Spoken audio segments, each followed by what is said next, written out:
चलो, ये जो तुम देख रहे हो क्या है? गोधूली। क्या है?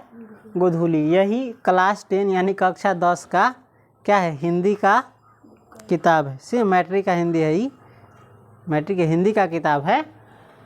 और 21 क्लास के लिए है, 10वां के लिए है। समझ गया? इस 10वां में सबसे पहले हम अनुक्रमणी देखेंगे।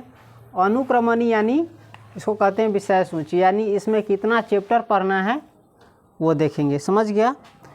और इसमें जो जो चैप्टर दिया हुआ है उसके लेखक का भी नाम दिया हुआ है।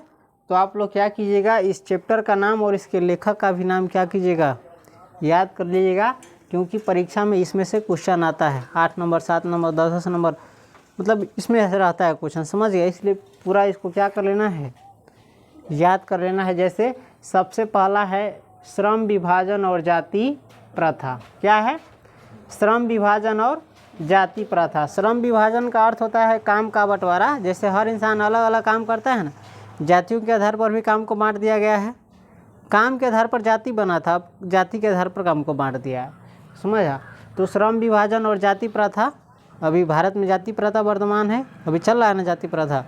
इसके बहुत सारे कुपरिणाम यानी खराब परिणाम मिलते हैं, इस पर हम पढ़ेंगे। श्रम विभाजन और जाति प्रथा क्या है? निबंध है। कौन सी है? निबंध है। और इसके लेखक कौन है? भीमराव अंबेडकर।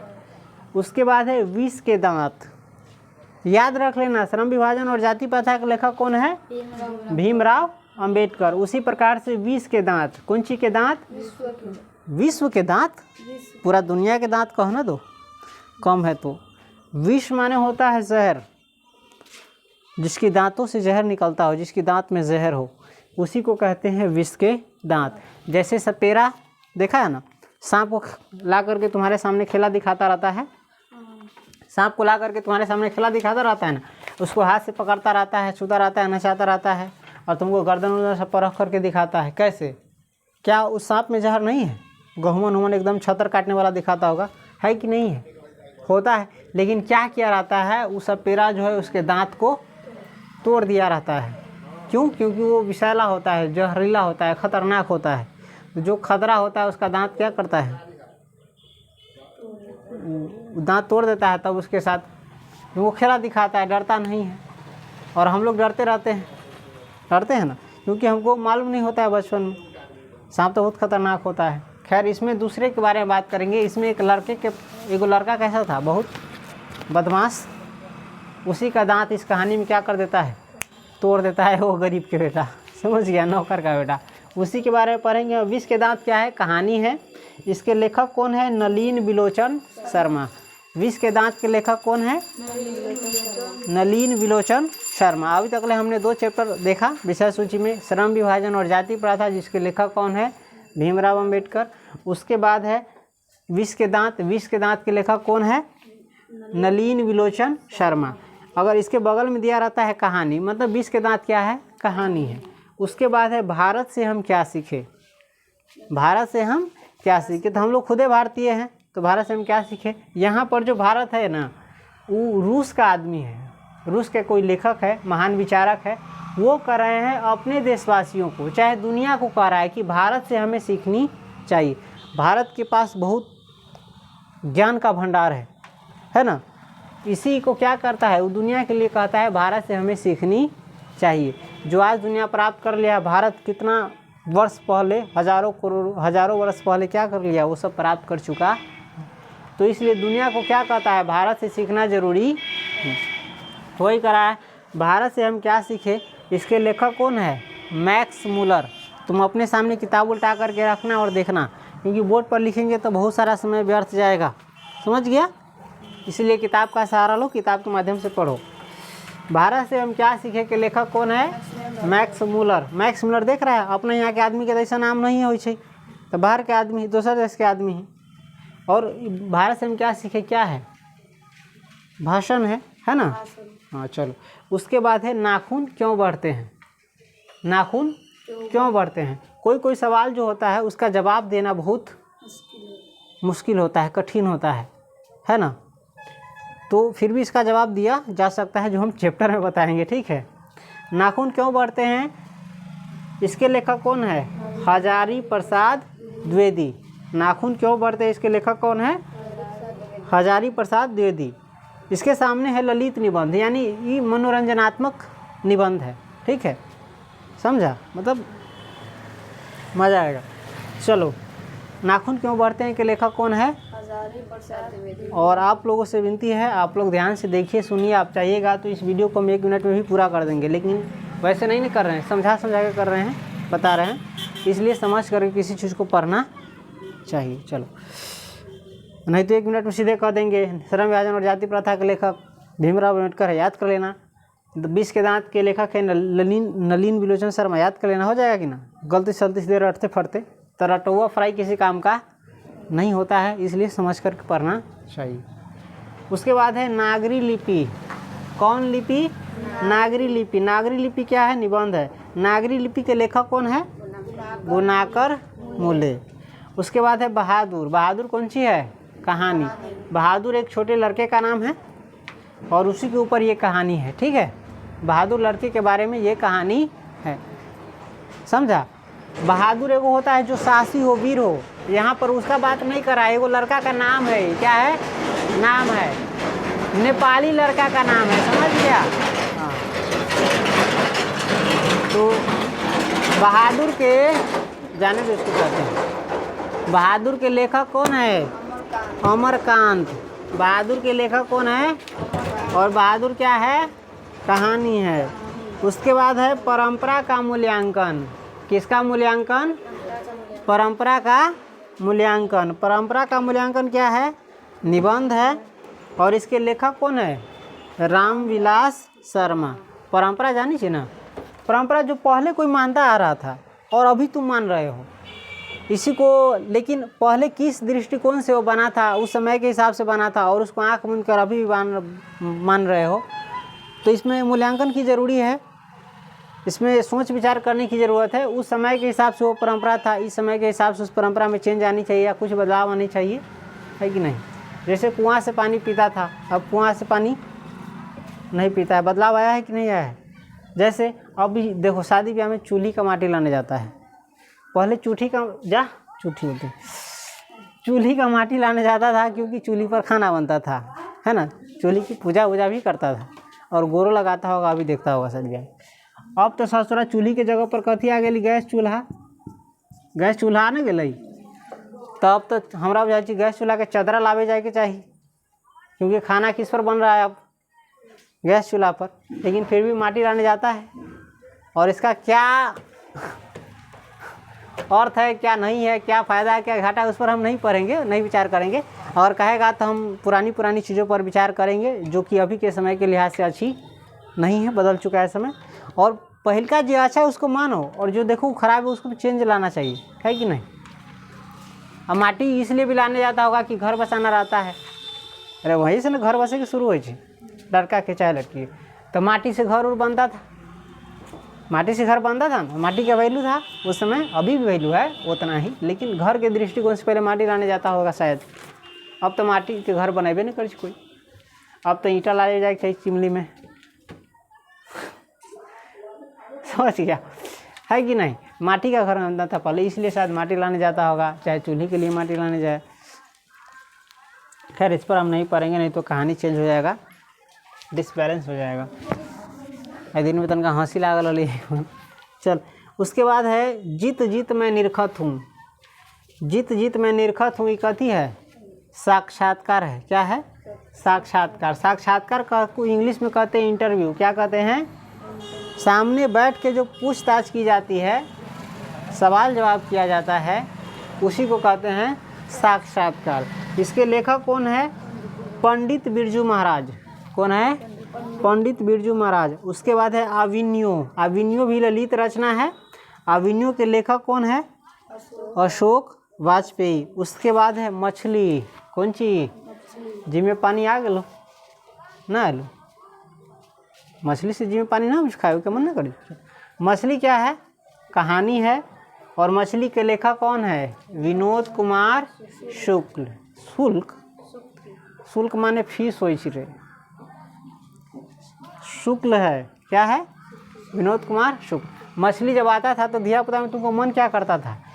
आ तुम लोग करता भी होगा शायद, खाता होता रही तो में से 2-4 गो जिंदा मछली निकाले छे, दूगा खाता में धर दिया, खाता में कथी देता है बड़का हो जाती है। लेकिन धियापुता में बुद्धि कम रहता है, सबसे पहले तो वो खाता जीने लायक रहता नहीं है, पल के खाता होता। दूसरी बात उसमें रखेगा तो बैंक जो है ना बड़का बड़का मछली के खाए छे, एक बड़का बड़का करे के ओहिमे रह देतो।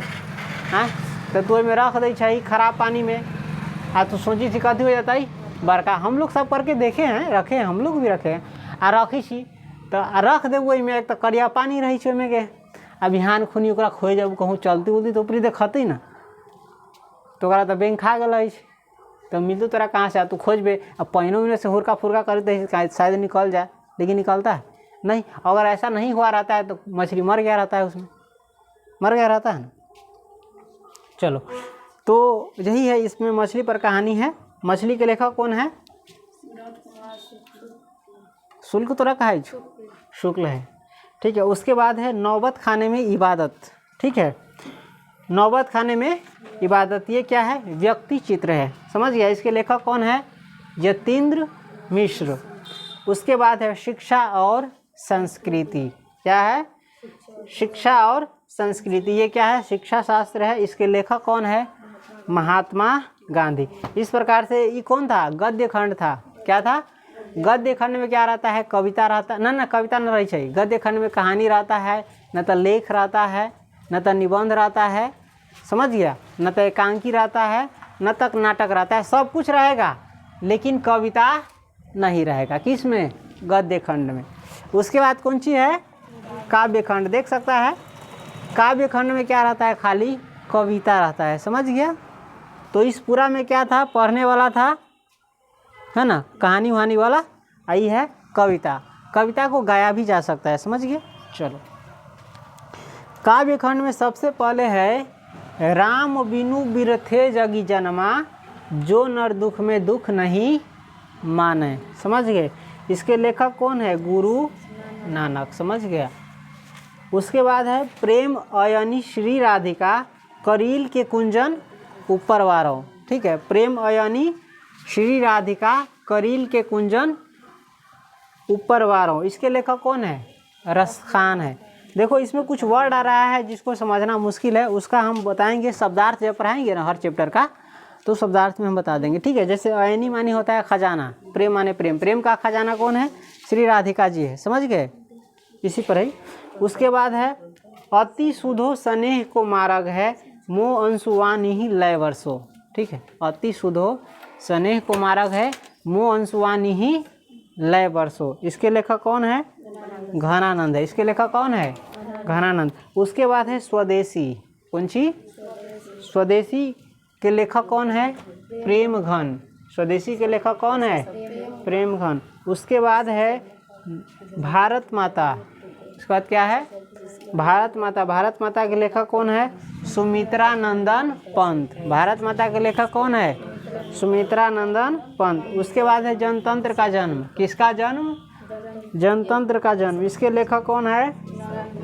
रामधारी सिंह दिनकर। इसके लेखक कौन है? रामधारी सिंह दिनकर। उसके बाद है हिरोशिमा। कौन सी? हिरोशिमा जापान के शहर का नाम है, समझ गया। जैसे अपने यहाँ के शहर का नाम है सीतामढ़ी, वैसे ही हिरोशिमा क्या है? जापान के एक शहर का नाम है। वहाँ पर परमाणु बम गिरा दिया था अमेरिका वालों ने, ठीक है। और परमाणु बम बहुत घातक होता है, बहुत विनाशकारी लाने वाला होता है, समझ गया। तो वही हिरोशिमा के लेखक कौन है?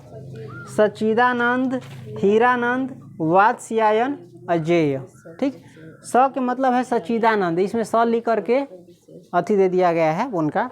उसके बाद ही माने हीरानंद और वात्स्यायन अजय पूरा दिया है, समझ गए। उसके बाद है एक वृक्ष की हत्या। एक वृक्ष की हत्या। वृक्ष की हत्या कैसी होती है? यदि उसको काट देते हो तो उसकी क्या हो जाती है? हत्या हो जाती है। तो एक वृक्ष की हत्या। वृक्ष को हमें काटना चाहिए कि लगाना चाहिए? और हम लोग अंधाधुंध काटे जा रहे हैं। इसका परिणाम क्या होगा? धरती पर गर्मी बढ़ रहा है, हवा खराब हो रहा है, प्रदूषण फैल रहा है, बहुत कुछ नुकसान हो रहा है, समझ गए। तो एक वृक्ष की हत्या के लेखक कौन है? कुंवर नारायण। कौन है? उसके बाद है हमारी नींद। क्या है? हमारी नींद। हमारी नींद के लेखक कौन है? वीरेंद्र डंगवाल। देखो हमारे सोने के बाद दुनिया चलती रहती है कि रुक जाती है? प्रकृति अपना काम कभी नहीं रोकती है। हमारे सोने के बाद भी जैसे तुम बीज बो देते हो, जैसे लत्ती उती का भी चाहे कुछ भी, तो अंधेरे में क्या होता रहता है, अंकुर उसमें से निकलता रहता है रात में। देखिएगा शाम में कुछ नहीं है, सवेरे अंकुर निकल गया, इसका मतलब है कि रात में ये प्रक्रिया चालू है ना। और हम लोग सोए हैं, हमारे सोने के दौरान देखोगे नयका अथी निकल जाए छी, डिभी उभी नयका पौधा के जन्म हो जाए छी बीच से, कुछ पौधा कुछ इंच बढ़ जाए छै, बढ़े छी कि ना बढ़े छी। तो हमारे सोने के बाद भी प्रकृति के अंदर बहुत चीज़ क्या होता है, चलता रहता है, कुछ इंच पेड़ पौधे बढ़ गए रहते हैं, चाहे अपना पैना नुकीला सींग जरा खजी झूठो के अथी में बीज सब अपना कथी करे छै, अरे धरती के माटी को रेत के ना ऊपर निकले छै अंधेरे में ना। तो हर चीज़ का जन्म अंधेरे में ही ना होता है, समझ गया। चलो, हमारी नींद के लेखक कौन है, वीरेन डंगवाल।